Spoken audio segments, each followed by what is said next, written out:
So, good morning, everybody. Welcome to Business Networking with Vipul Bondal on Thinkly Talks. And today is our 12th episode. And we've had some fabulous people on this show earlier. We've had Suresh Menon, who's a sales and marketing consultant. We've had Adi Pocha, who's a corporate filmmaker. We've had Charu Datta Pandey, who is a digital mindset coach, the only one of his kind in the country at least. We've had Niket Karveer, who's branding specialist, branding and design specialist. We've had Sanjay Wadhwa, who's a very well-known business coach. And more recently, we've had Tarun Kumar Bansal of Sagacious IP. So we've had some fabulous people on the show, and I'm very thankful to all of you for the kind of response we've got onto the podcast till now. So I have another special person with me today. This person has been a friend for many years now, and I almost arm twisted him to come over this show after a very short break that he was on, and he's just back after a short break with his family for about a week or so. And I just dragged him onto the show. I said, I have to have you on the next available Wednesday. And he's obliged. So gives me great pleasure to welcome my dear friend, Advocate Alhad Oak. Welcome, Alhad. Thank you, Vipul. Thank you for this opportunity. It's a real privilege to be with you on this Thinkly Talks. My pleasure as well, Alhad. So I'll give you a little introduction of Alhad. Alhad is a lawyer by profession. He runs a company called YNZ Legal. And why YNZ, we will ask him soon. He's had a he was in the corporate side for about 12 years, and he's been practicing independently for the last 15 years. So he's got about close to about 3 decades of experience under his belt. He worked with Gateway Terminals India Private Limited, a container terminal based at Navasheva and GNPT. He is married to Kalyani Oak, a self-established company secretary. He's got 2 lovely children, Gayatri and Ishwari, whom I've also had the pleasure of meeting before. He would like to own a Mudol hound, is what he says. Although I can assure you, Alhad, handling a Mudol hound is not easy. He's a wildlife photographer. I mean, that is something that he does. And that's why I guess he's gone on his holiday as well. So he just takes his camera and goes off shooting of a different kind. And, unusually, he says he loves being creative. His burning desire, and this is something that I really want to share with you. So he wants to create a jungle on barren land, and he says it'll be at least 252 acres of jungle. And that is something that is his burning desire. And something also more interesting is he says, he can keep his mouth shut for a very long time. And I can vouch for it. I know that he can do that. So, however, let's begin with, welcome to Business Network with Vipul Bondal, Alhad. Sure. Looking forward. Thank you so much. Beautiful introduction. Okay. So, firstly, why YNZ Legal? What is the secret behind the name YNZ Legal, if you can tell us?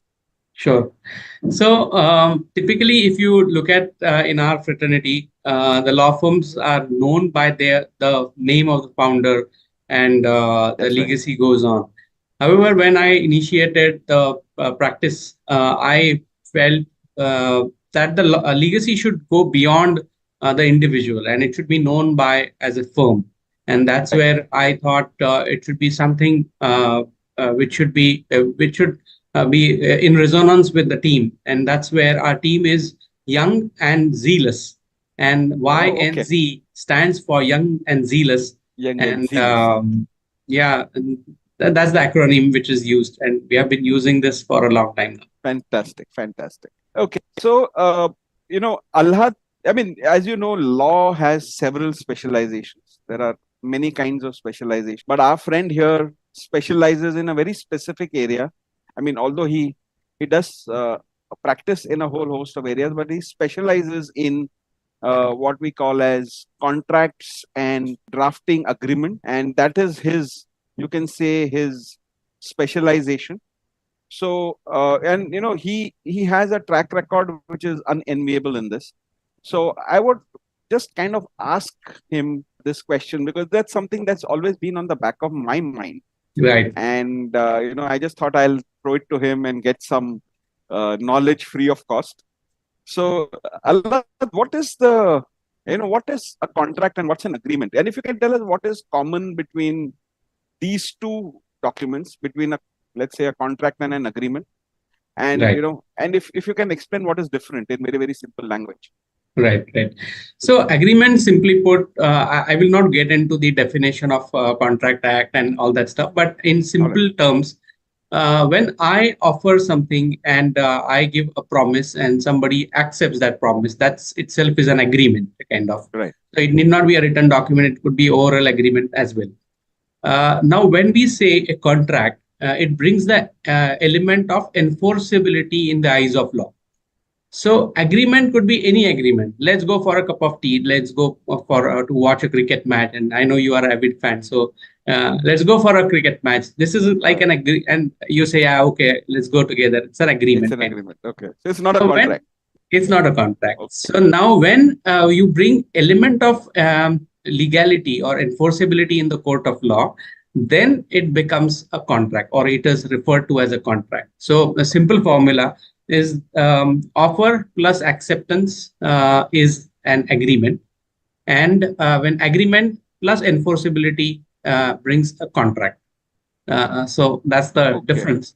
Okay. So illegal offers or illegal thing which is not proved by law, although both parties are committed to each other, that still is an agreement. It cannot be considered It as a cannot be a contract. contract. Oh, fantastic. That's the right way of saying it. Thank you Yeah, so much. I mean, you clarified it very simply. So we can go for let's go for a cup of tea is, for example, is an agreement. yeah, But if I make a contract with you that I'll take you for a cup of tea every day, yeah, and if you can sue me for not taking you there, is a contract. Would yeah. that be a right way of saying it? So there has to be a promise. There has to be offer, promise, acceptance, and there should be a consideration. So Consideration. the consideration is for a cup of tea is that you tweak my brain, I tweak your brain. That's Okay. the consideration, Okay. or it All could be right. monetary consideration as well. Fine. Yeah. Understood. Okay. So, typically, I mean, on a more serious note, when we speak of contracts or agreements, a lot of times, Yeah. especially when it comes to things like banking or telephone services, Mhm. suddenly, we have a problem when somebody says, "But sir, you have signed this contract, and you have ticked on that document which you signed online." Then there is something in there which is called as a fine print, which then gets you into trouble. Then you suddenly have to let go something, or you have to pay something more, or even if you disconnect, in the middle of the month, you have to pay till the end of the month. You were not aware of it, and so on and Yeah. so forth. So, what is reading the fine print? And that's also the title of our discussion today. What do Very you true. mean by reading the fine print? And what does it mean? Why do you think it is important for businesses to, you know, uh, be reading the fine print? I mean, if you can explain maybe with a couple of examples. Oh, sure. So fine prints, I will give two meanings to that. One is typically you will see, as you rightly mentioned, for any telecommunication contract or any software related contracts, you will see those contracts in very minute font. It's barely readable. And Correct. when you get such kind of document, you will look at it, have a first look and say that, okay, I can read a couple of lines, but beyond that, I don't want to. I'm sure this must be all right. And that's the expectation, and that's the Correct. fair expectation. However, the second meaning of fine print is like minute reading of the document, because Right. the finer you go into the document, you will get a lot of meanings out of the whole agreement. And typically, agreement is what? It's full of do's and don'ts, obligations, responsibilities, and all these kind of important elements of agreement. So basically, understanding between two parties. But it is critical that when I give a contract, the other party is expecting and understanding the same contract in the same spirit. They should understand this. But if that Right. is not happening, it's not really a contract because I am not understanding the whole context of it. But since I have Correct. signed, and as you rightly mentioned, I have ticked on the I accept. So a lot of times we open a new account on some of the mobile applications or websites or portals, and we simply go scroll down and go down there and I accept and go ahead. So it could be for banking transactions, it could be any of those transactions. So we have agreed to all that stuff. So that's the fine prints, and fine prints are very critical because you never know, it can come back and haunt you also. So there is a typical belief that once the contract is over or term is over, so to say, the obligations fall apart and there is no obligations on the both parties. However, you will be surprised that in some of the contracts, there are certain clauses which are identified as survival clause. So Right. survival means beyond the term of the agreement also, certain obligations will continue for 2 years, 3 years, in some cases 5 years also. And that is like a survival Okay. obligation. Now, when the survival All right. happens, it might go beyond the term of the agreement also. During the term, of course, it is enforceable, but beyond the term. I'll give an example of a case. Of course, I can't divulge the information of the parties. Here is a case of That's an fine. Indian That's fine. software company, a listed software company, and they engaged services of a foreign software services company. Now here, a big giant Right. is engaging a services of a smaller company, but which is outside India. And the idea is that, okay, we will give you an idea and concept. You develop a program and product for us, and you will hand over the product. So that's the basic understanding. Now, from the other party's perspective, the foreign company's perspective, one of the critical resource on the platform who's working and creating software, they are there, the project leaders and the developers and coders. So Correct. they have incorporated a specific clause called a non-solicitation clause, which means that as a company, I will not poach that company's employees for a period of 2 years. After the Now, contract. after the contract. So once Yeah. the contract is over, the system is delivered. Now, I will not poach their employees for a period of 2 years. Now, here is what happened. The one of the project leads, he left the organization, joined somewhere else, and then joined Indian company. Naturally, when he had very good connects and he has a friendly relationship working over a 2 years period of time, so they got again reconnected and he joined. The US company or the foreign company, they filed a lawsuit against Indian company in Indian courts. Now, this happened after 1.5 years period of time post the termination of the agreement, which means that on the basis of that one particular clause, even if post that termination, the clause was enforceable. And they went to the court accepted, and the suit is on right now. So that is Okay. one example. And Okay. this example is definitely about a situation post. Now, what happens during the term? So I work with a lot of startups, and Right. you work with a lot of startups. Yeah. You see they are on high energy. They want to do something, a Sure. lot of action. They want to, so everything has to be done yesterday, kind of, and gung ho about and full of positivity. However, sometimes where they fail is about focusing on the documentation part. Now, here is a Right. story, and it's a real story. Again, Okay. can't divulge the information. That's all right. So, Then. so from one of the startups, so we were representing an acquirer, acquisition, the investors or acquirers, and we went for a due diligence. And when we conducted the due diligence, we went to the initial stage of the organization, about how you created, how it was initiated, how the initial product was developed. And here the both guys promoters were the college engineering startups. Basically, they immediately after engineering they started this own firm, and they approached few educational institutions. They agreed that okay, we will be happy to share you some 25 lakh rupees as a grant, and on the basis of a proof of concept. So they provided certain ideas. Okay, we'll give you a grant of 25 lakh rupees, and guys were very happy. say whatever I get, okay, let me sign. They sign the Yeah, that's document what and happens. Yeah. directly went to the last page, signed the document. Here is the paper. So Forget the fine print. They didn't even read the print, I guess. no, not at all. So here is my bank account.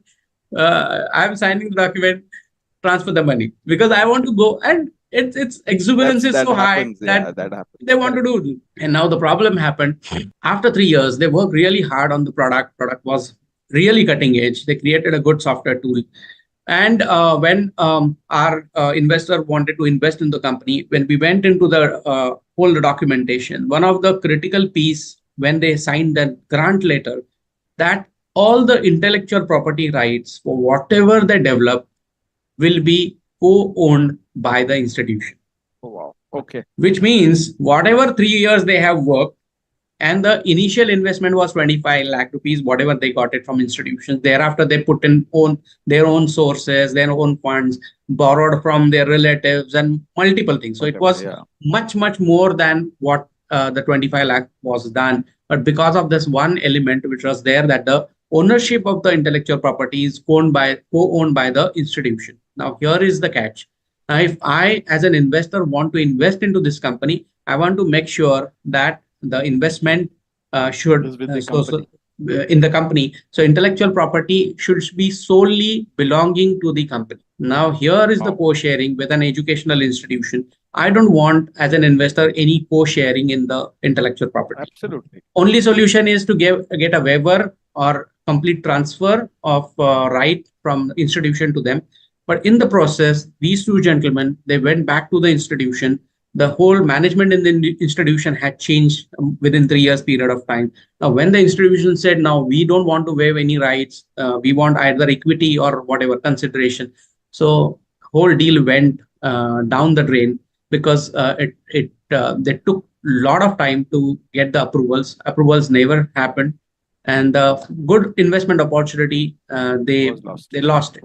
So yes, Wow. so fine prints is Yeah. very, So, very important because it might hit you at any point of time which you are not expecting the most. That's the worst part. I mean, you kind of opened, I'm sure you opened a lot of eyes when you said this because, a lot of times I have seen, you know, uh, startup companies make this mistake Mhm. of agreeing to give a certain amount of equity or, Yes.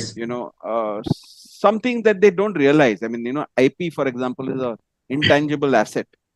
They don't realize that, they are, you know, giving away a lot of their power, which they would have otherwise had as inventors, True. to somebody else without, they probably don't give it that much importance. And that's where people like you are important. So for our listeners, I mean, it's important to know that Alad is not just a lawyer. He also advises on these things. Given his experience, in this area, he'll actually caution his, clients that, by signing this agreement, you're probably, putting yourself in danger in future. I know he's done that for a lot of his clients. He's not going to say it himself, I know. So, it is important to read the fine print, and that's why I have him here. He's also a very meticulous person. And, he told me something at the beginning of the podcast, but I forgot to mention it.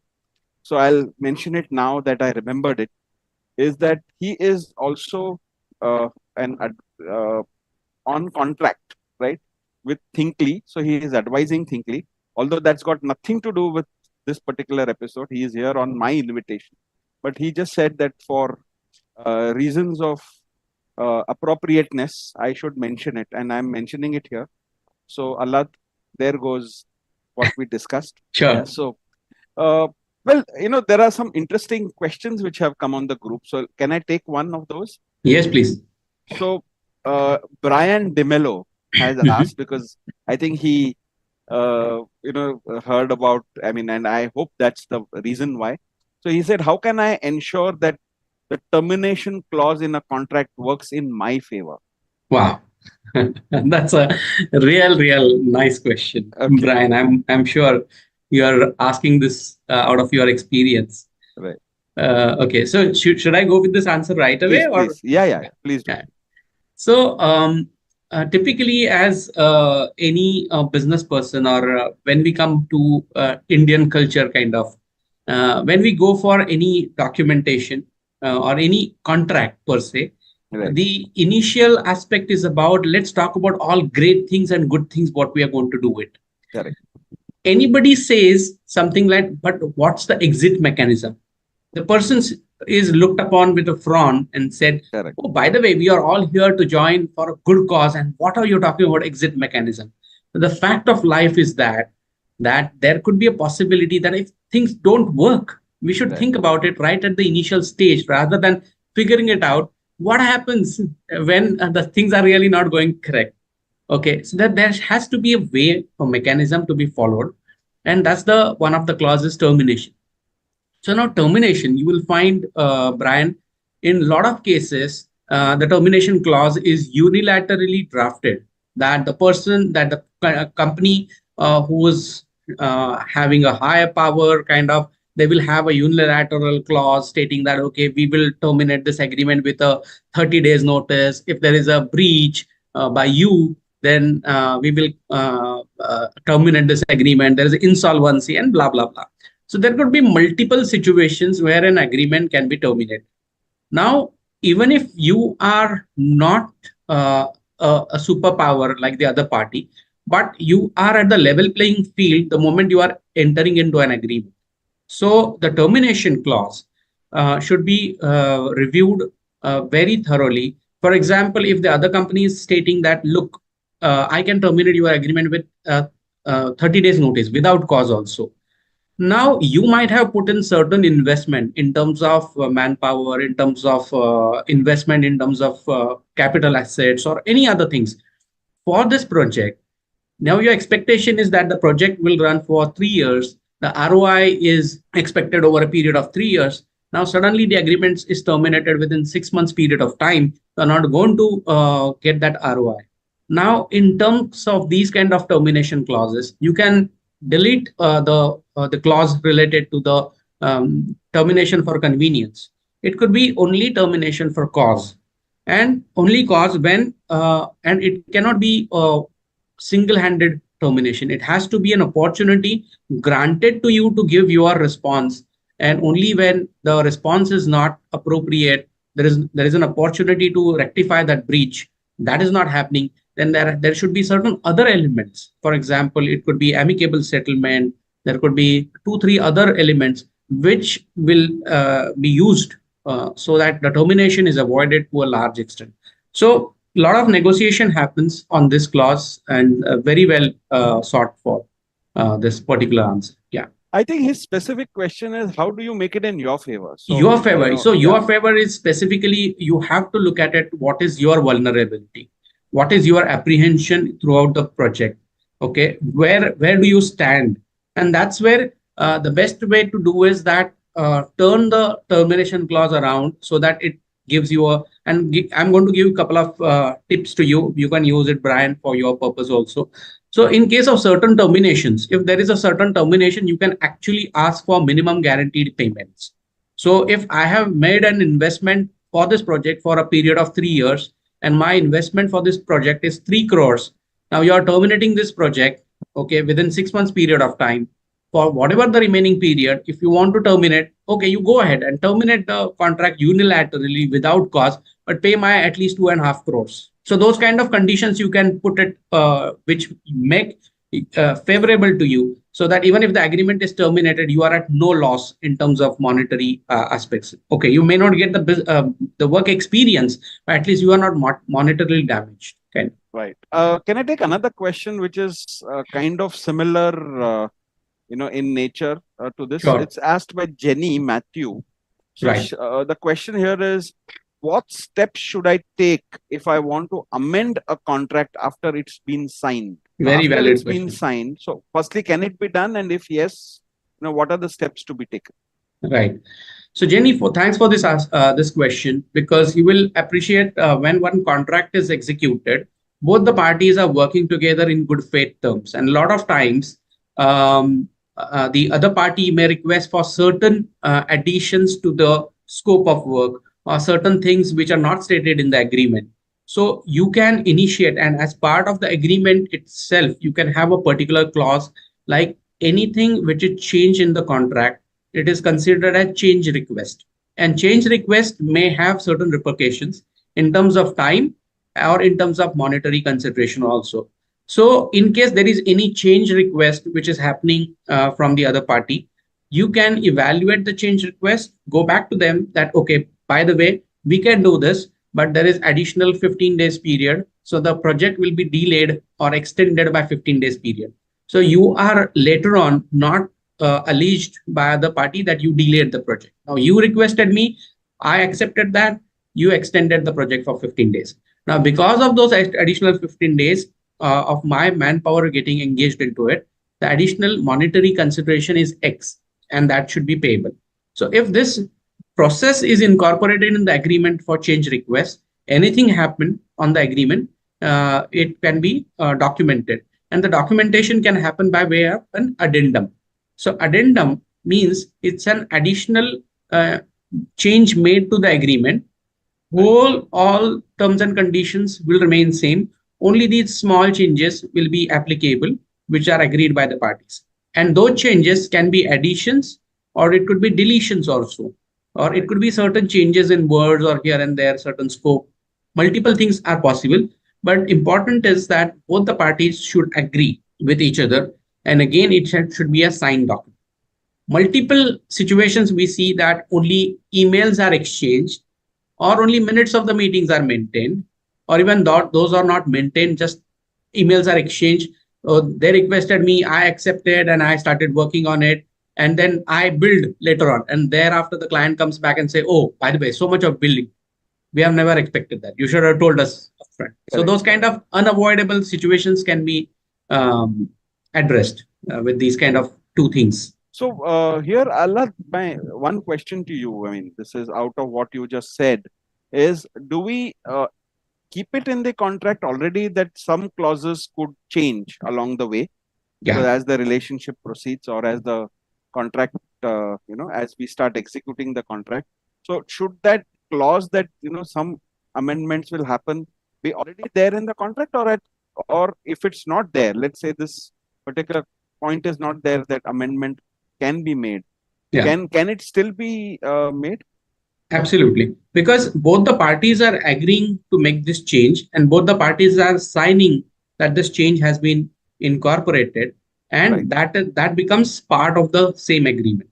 So even if the reference is not made, but both the parties have executed and signed on that change, then it is enforceable, equally enforceable. Yeah. Okay. So that's a good clarification point, because otherwise it will happen only if there's a amendment allowed kind of a situation.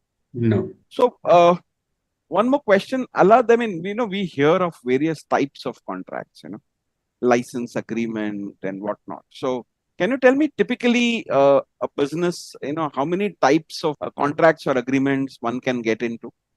Or there are at a basic number of them, I mean.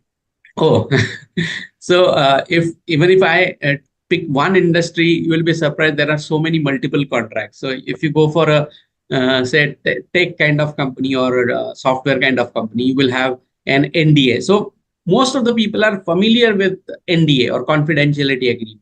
But confidentiality agreement can have multiple additions like non-compete, non-solicitation. In case of employees, it could be assignment of intellectual property rights. So NDA is one type of agreement. If you are appointing somebody as a vendor or service provider who's working on a freelance basis for 2 months, 3 months period of time on a consultancy basis. So it could be consultant agreement. It could be master services agreement. If two parties are working together, so I am hardware company, you are a software company, and we are bidding for a project where hardware and software are both provided together. It could be a consortium agreement, or it could be integration of two systems. So multiple possibilities. So proof of concept could be initial document that I'll give you a proof of concept. If it is agreed, then it becomes a software license agreement. Today, we see most of the softwares are provided on cloud. So software as a service, SaaS model.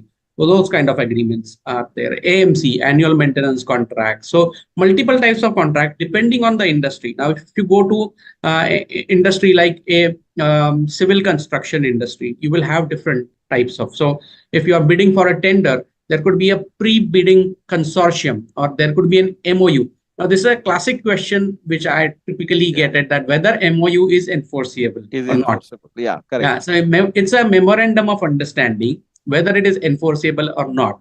The answer is, depending on the situation, it could be enforceable or non-enforceable. Oh, So if both the parties have acted upon their commitments, they have done their part of the responsibilities. And now if somebody is breaching those responsibilities, not adhering to MOU, you can definitely go to the court basis that MOU as well, because it becomes enforceable. Although it's still considered as an MOU, but depending on situation, what parties have acted upon it, it is relevant. So MOU is one document. In terms of educational institutions, there could be different documents. For art and culture, it could be different documents. Website, typically you will have terms of use, privacy policy, refund, return, exchange. So multiple. In terms of investments, it could be shareholders agreement, share purchase agreement, share subscription agreement. So depending on different industry, different situation, you will have lots of agreements. on a lighter note, maybe it depends on the number of lawyers involved. Absolutely, you are so right, because every document is interpreted by every I, lawyer in different manner. So if you have correct. 5 lawyers in the room and they are looking at the same paragraph, they may have 10 opinions. So I agree. I get that. So okay, so we spoke, a little while back about how, this organization, by not reading the fine print properly, actually managed to, give away its IP to, an education institution. Yeah, The reason was they didn't read the fine print. They were hurried to move on and true. get investment and so on. Uh, can you tell me, another example of, let's say, a company which gained, only because they had read the fine print and they had, made sure that they've safeguarded their business? Because I don't want people to misunderstand that, not reading the fine print only makes you to lose business. I am sure there are people who've gained business as well. So gained in Right. their business as well. So Right. So you'll appreciate that business with any municipal corporation is a correct. tender-based business, Tender-based business. right? Correct. And typically, all the tenders are floated, all the parties are bidding for it, and thereafter you get the tender. Correct.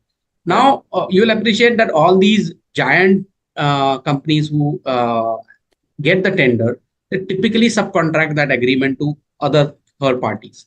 Correct. Now, here we were representing a small time company who were into bridges, construction of bridges on the railways.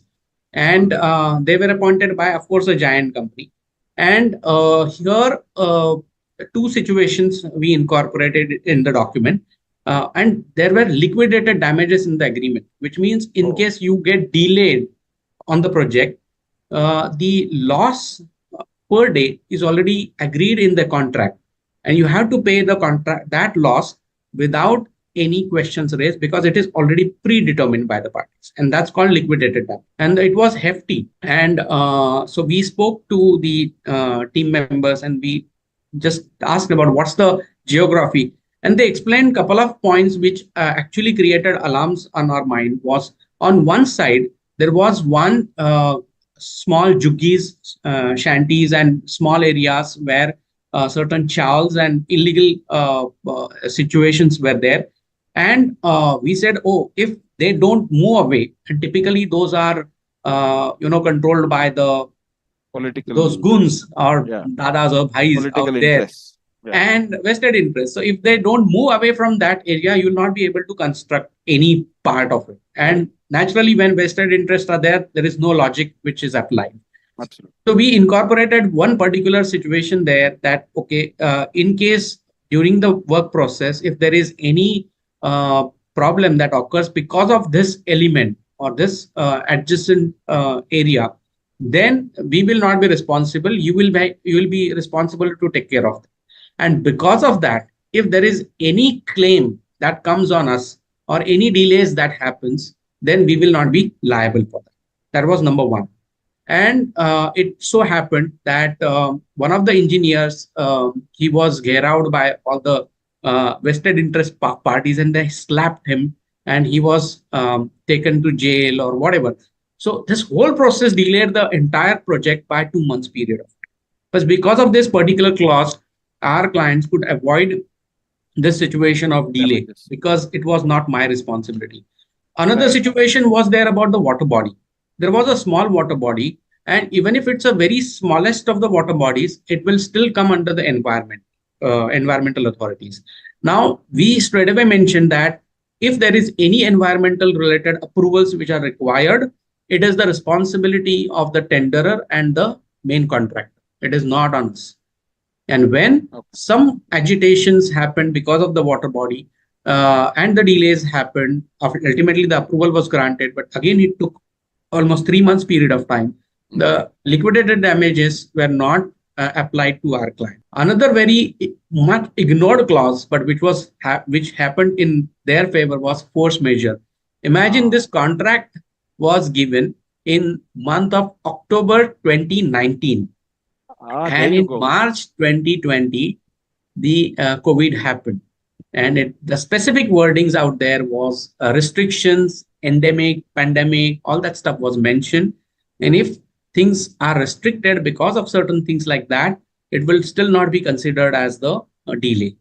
And the fact remains that the whole project got delayed for actually 6 to 8 months period of time. But the client were saved. They were not required to pay even single rupee for that. Entire payment was released, and they were happy about Very nice. So, I mean, that's a great way. Otherwise, I can't imagine with these three situations, and which are very common. I mean, not the third one so much, but the it. Yeah, first two are fairly common when it comes to public service, public goods areas. yeah, It's very very common that there'll be some chuki jhopadis and which are illegal by themselves, yeah. but you end up in legal litigations and all of that, Yes. and the project gets delayed. So even at a subcontractor level, can those be worked out? I mean, is this Yeah, yeah, definitely. So when subcontracting is dealing with the main contractor, typically main contractor would try to push all their conditions which are there in the tender to you, but yeah, certain conditions which may not be really applicable to me. If I am simply a small fabricator, okay, right, I cannot take the responsibility of a design. Now, if you have given me a design and right, you have stated in the contract that okay, design is provided by me, then now if your design is faulty, I will not be liable. So this has right, to be specifically stated. So subcontractor has to go back to them and talk about on a logic basis that okay, whatever fabrication strength of material you have requested me to provide in terms of iron bars or whatever brass or whatever that could be element, whatever the standard you have provided so far, I have done use the same material, I have used the same design, and I have not deviated from that. I will not be liable for any problem that occurs because of your faulty design. And it saves a lot of subcontractors, provided they go back and talk about this particular aspect. okay. So that's where they need somebody like you who's worked on it, understands these things, rather than somebody who just looks at the legal documents and says these are okay, I think you can Yeah, sign, and so on. So going reading the fine print again is very critical. yeah. So So let's take one more thing, yeah, not just reading the fine print, it is also important what the agreement is silent about. So there could be certain elements which are not stated in the agreement, but which are my real apprehensions and which are my real risks. So I should be eligible to get those risks addressed. But since it is not in favor of the other party, they have excluded all that aspect. So I have to bring it to the fore, make sure that those are incorporated, and it addresses my apprehension. okay. So I'll take a question which was the first question which came on to when we started this discussion. It Right. comes from Vinita. The Mhm. questions are: what are some common red flags to watch out for in business contracts? So, Right. I just wanted to bring this question in when we discussed, what are the things to watch out for. And, Vinita was the first question which she had put. So, if you can answer that. So, take these two together, maybe the silent aspects Yeah. and what to watch out for. So, thanks, Vinita, for this question.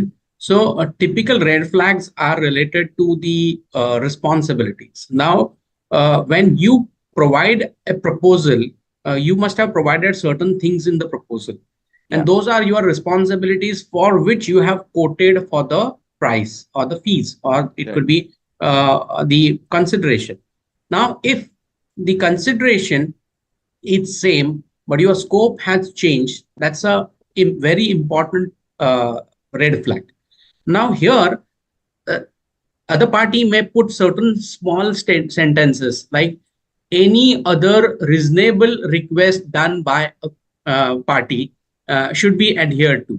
Now, Correct. what the reasonable request is a very subjective term. Very Okay. subjective. Now Yes. you have requested me to make a chair.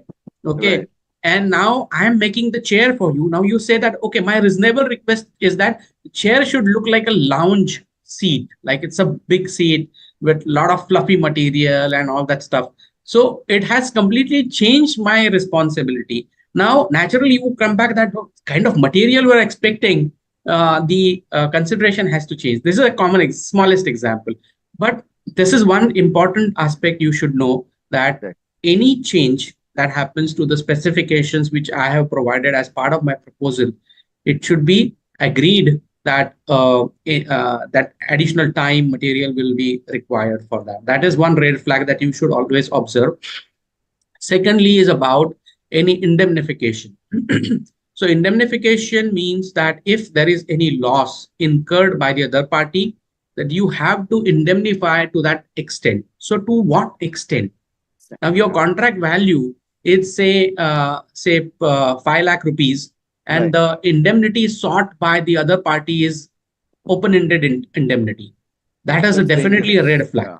Yeah. Your here you can actually put a limitation on liability, that my maximum liability is 5 lakh rupees, or money received from you, whichever is Lower. lesser. So Ah. indemnity is one more flag point. Other area is about intellectual property rights. So if you are creating something which is of intellectual property rights, you should clearly state that this intellectual property rights is transferred to other party or not transferred to other party.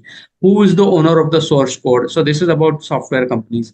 As I earlier mentioned about design related aspects. So design related aspects will come in the automobile sector also. So, all the car makers, they are not the manufacturers of all the small components. There Correct. are Correct. 1,000+ components which are made by multiple small vendors, and it's put together. Now, if there's any design related fault, for example, we have heard of certain car companies calling back their vehicles for airbags related Correct. problems Correct. or overheating of the battery. Now, overheating of the battery may not be because of the battery, but it may be because of one of the circuits which are connecting to that. The faulty Correct. design of the circuit might be overheating the battery. You never know. But Correct. this kind of clauses should be there, that you will not be responsible for faulty designs which you provided. And if it is a faulty material, then I am responsible. But again, I will not be liable for those. Insurance is one more clause. So sometimes people just simply cut and paste certain templates, Clauses. Yeah. clauses, and insurance clause. My contract value is Indian rupees uh, 1 million, 10 lakh rupees, and the insurance clause is 1 million US dollars. That doesn't make a sense. It's a 1 million, but Indian rupees versus 1 million US dollars is a different completely situation. And insurance premium for that, what will be the cost of? Who is going to bear it? So these are the red flags. I mean, we can go on for multiple hours, Multiple but times. these Yeah. are certain. Yeah, I guess it depends from the nature of the contract, who's Yeah, signing it, and so on. absolutely. Okay, so I mean, I think you've kind of broadly covered what could be the potential red flags. I mean, these are red flags which, uh, you know, then that's why they're called red flags. I mean, nobody Yeah, sees yeah. them, and therefore, it can come up. So, I mean, have you covered your point about things that the contract is silent on? I mean, if Yeah, you want to. absolutely. Sorry. Thanks for reminding me. So silent is about multiple times where I have provided certain things in the proposal, but since the contract was provided by the client, they have not considered those aspects. Now, when I typically review a contract, I will always ask for a proposal. What kind of proposal you have provided to that? And proposal will always have a lot of assumptions, a lot of situations which I have anticipated. Yeah. Now, whether the agreement is covering those kind of anticipations or expectations, assumptions, is one gray area which I have to address it at upfront. And silence is critical over there, because post that proposal, agreement is the last executed document. If anything goes wrong, the other party is going to say that, by the way, it is not mentioned in this document. In the contract. And this is the final document. And this document is silent about it. If we were agreeing to it, we could have provided specifically into that kind of document. So silent aspects of the contract. So it will take care of your apprehensions. You have earlier experience of this kind of. So when you do this kind of any documentation, please share that knowledge to your lawyer so that they can put those elements in particularly legal manner so that they can address those kind of apprehensions. So silence is very critical in that.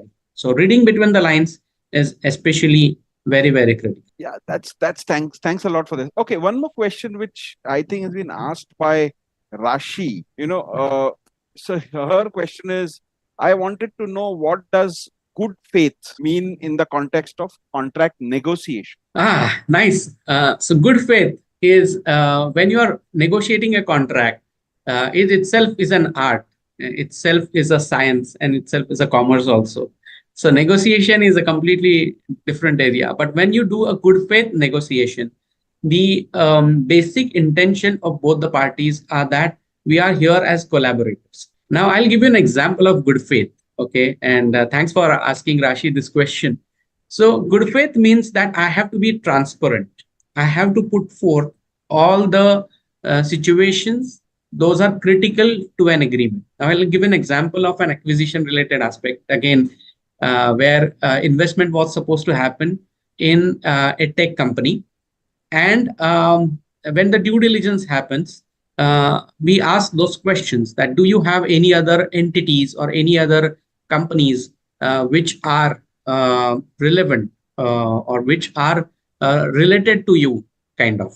So when the other party, the promoters of the company, they got this due diligence checklist, they responded that we don't have any other entity kind. However, during the course of investigation, we identified that there was one company which is created and that we got it in a very unique manner. We were looking at certain other documents and the name of that company was mentioned over there. And we thought probably this is a cut and paste, but we went ahead and saw that the Ministry of Corporate Affairs database, who are the founders of that company.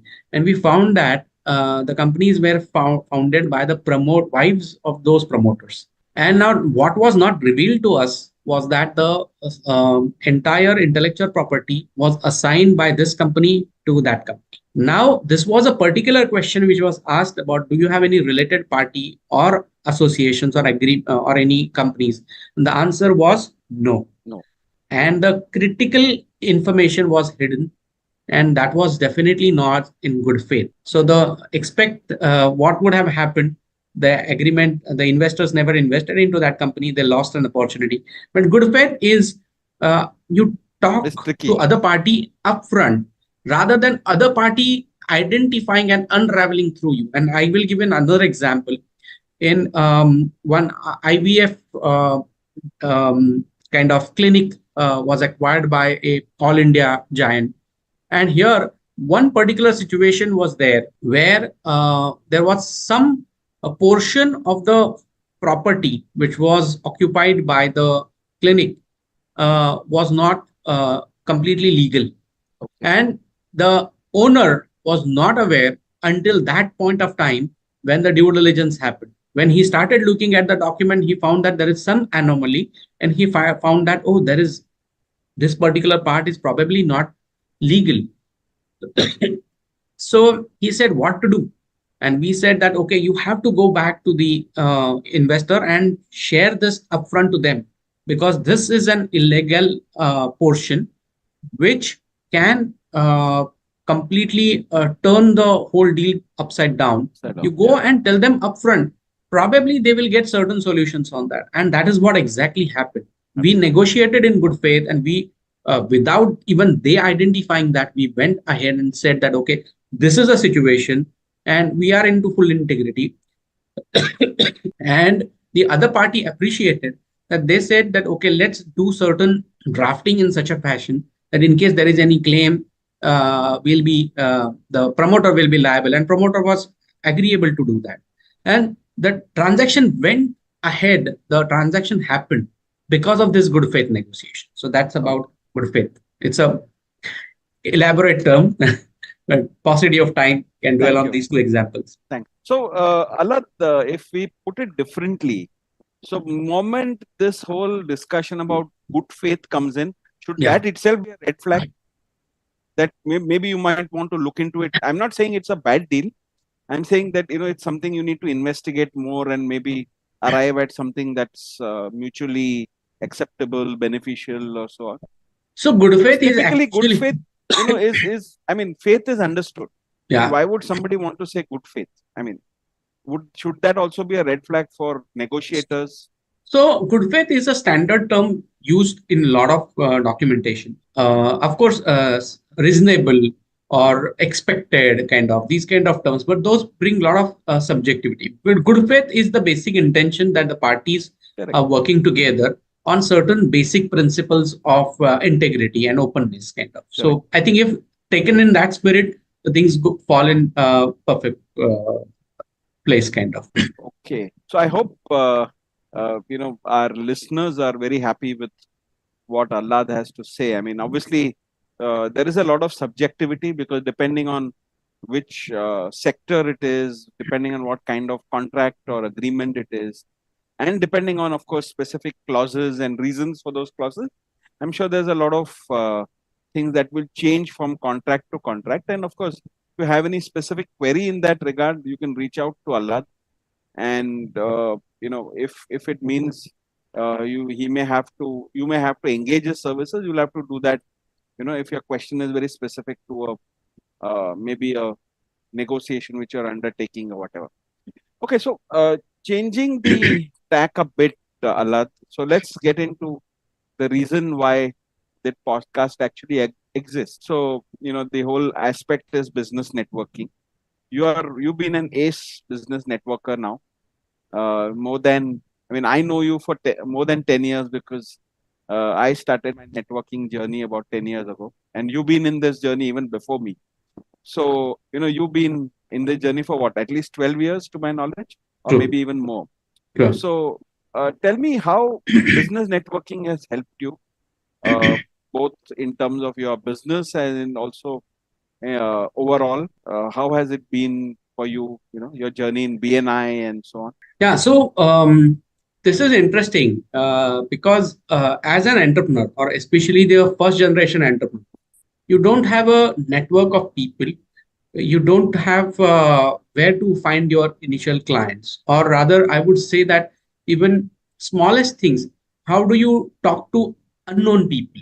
So, if you look at my persona as an individual, when I worked in corporate, I was completely introvert kind of person. So I would not go out and talk to unknown people just like that. And but when you come into a practice, you have to break these kind of blind spots, or rather identify these blind spots. Right. And of course, public speaking is another area. I mean, engaging a audience, talking to people unknown, and engaging with audience online, offline is different mechanism. However, these are the things which we don't get education in the institutions, colleges.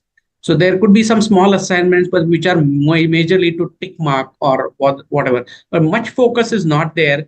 How do you do that? How do you meet Correct. people? And there is tremendous learning I have got in my life from different people. Meeting different people itself opens up your lot of thought process. So, for example, I learned about Landmark Forum. So I attended their sessions. I like that concept. So that happened because I met new people and they spoke about it. They shared about it. Another could be that I met one gentleman. He passed away during Corona time. But he was the guy who introduced me to, say, R.D. Burman shows. So he said, Allah, I will invite you for an R.D. Burman instrument. I said, I have never attended. He said, you will attend it and see what happens. And when I attended this session, it was like, wow, one of the best experiences in my life. 40 musicians who performed with R.D. Burman.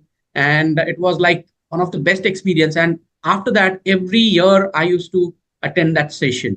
that instrumental program. And he was kind enough that he will say, Allah, आपके लिए एक ticket तो मैंने रखा ही रखा है. So initially was that I alone attended. Thereafter, a few of my friends also attended. They also loved it. So helping people or knowing new people is one area, and that the people may not be of your fraternity, but they can make one statement which can help you to break through in your current situations or problems, or when you need, they are around you to help you. So that's the human element, which is the most critical. I would say that you should be part of it. A lot of learnings, a lot of human aspects that should, and business then becomes a byproduct. Thanks, Alhad. I mean, that's a take which is quite different from what some of the others gave. Of course, many of them also alluded to what you said, but this whole aspect that it can, it can help you in other interests that you have. Let's say music, for example. Yeah. And I was not aware that you're a big R.D. Burman fan. So next time there's something on R.D. Burman, I know that please, I can definitely, invite you. So coming back to contracts, and this probably be the last question, Alhad, because we are almost close to closing the hour. But I just thought, I should put this. This comes from Meera Chavan. So the question is, what should I consider before agreeing to exclusive dealings in a contract? Wow. Okay. So, and I just thought this is a little different. So I just put it. And this is the last question that I have for Alhad. So, pardon me if I'm not being able to take some of the other questions, but, thanks for asking those. And this is to my community. Yeah, please go ahead. Right. So, Meera, thanks for asking this question. So, exclusivity. So, before I talk about exclusivity, I'll talk about contract. Consider contract as a tool to mitigate risks. It is possible to mitigate risks. So, identify what are the risks. Risks are 4 types of risks. One is about financial risks, which may have immediate repercussion in terms of monetary. There could be operational risks, which are in terms of certain breach might hamper your operational aspects, delay the project, delay the any activity or something like that. Third is about, which is important to you, Vipul, which is the reputational risks. Right. Suppose if there is a construction of bridges happening, some part, a bridge part falls down or something that happens, or it's a consumer product. It is FSI or any organizations bring a ban on that. That particular, this is a reputational risk. And lastly, it's about the risk of life and property. So whenever agreement is created, these kind of elements should be identified as where I do get into these 4 quadrants, and those risks are identified in a contract or not. And now coming back to your exclusivity related aspects. Now, a lot of times when you are representing any dealer or any organization, any manufacturer, they would say that you would be our exclusive dealers, which means you will not sell or market the products of other parties. It's a fair expectation. Now, this is a fair expectation. Now, when you are representing them, but you should be able to generate that kind of market in the, you need to have that kind of brand value, and you should be able to at least recover your investment from that. Correct. But if that exclusivity is hampering you from selling other products, so exclusivity has to be very, very critically defined at what means exclusivity. It could be exclusivity in terms of the product. It could be exclusivity in terms of geography. So if I live in Thane, then you can talk about that, okay, the periphery in Thane, you are the exclusive party. That's beneficial to me. But if you say in a very generic terms that you are exclusive only for, say, Wagle Estate area, it's a very small area per se. So it is very critical that what exclusivity you are agreeing to. Correct. Now, it is other side. If you are appointing somebody, for example, if you are appointing someone in, say, South Africa, or you are appointing somebody in Oman or Qatar or Indonesia, Malaysia for your own products, then it is in your interest to put that exclusivity. Okay. But that exclusivity again should be there for a period. Now, if you have appointed somebody as a distributor for, say, 3 years, and if the person is appointed for 3 years and there is an exclusivity for 3 years and he is not performing at all, because this contract is binding, you will not be able to replace him. So exclusivity can be created by having conditions. For example, you can have a conditional exclusivity. That's for 6 months you are exclusive. If you are able to perform six within 6 months period of time up to the targeted turnover or expectation of XYZ, then exclusivity continues for 3 years period, or Right. exclusivity can be reviewed at every anniversary of the contract. If you are not performing, why should I only work with you? I should be able to work with other vendors also who are ready to bring more business to me. So exclusivity can bind you, or so when you are getting this kind of exclusivity clauses, you have to very critically analyze what is the obligation. Do you have any way out or exit route from the exclusivity? So those are very critical aspects. Thank you, Thank you. Alad. I think you touched upon that beautifully. I mean, in the sense that when you make a exclusivity clause in your contract, you typically, most people think that you are going to gain something, Yeah, but what you said is what is it that you could lose as a result of it is also something you need to keep in mind. very Thank true. you very much for answering that. And I also want to say that this was the last question. So we're going to close at this stage, Allah. Thank you Sure. very much for your time. I hope you enjoyed the podcast. I thoroughly enjoyed Absolutely. talking to you because, 1 hour with you is like a lot of time. Nice. And, opened up on some of those critical aspects.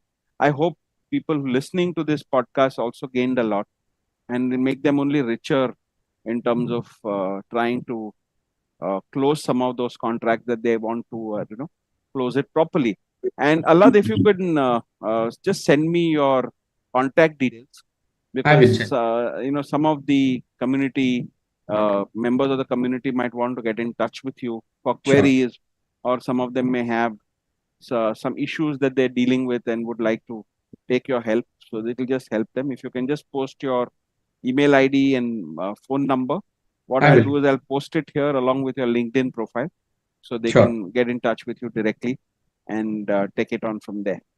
I wish you all the very best. And of course, I'll meet you every week Thank as you, part of our Vipul. business networking. And, I'll probably have more occasions to talk to you in future. So I thank you, Vipul, for this opportunity and for your adhikar on me to drag me into this. Allah, I want you here, and thanks for that. And thank you, Thinkly, as well, for providing this as a platform. It's a wonderful community, and I'm sure it's Right. going to grow tremendously. Thank you Thank you so very much. much. Thank you.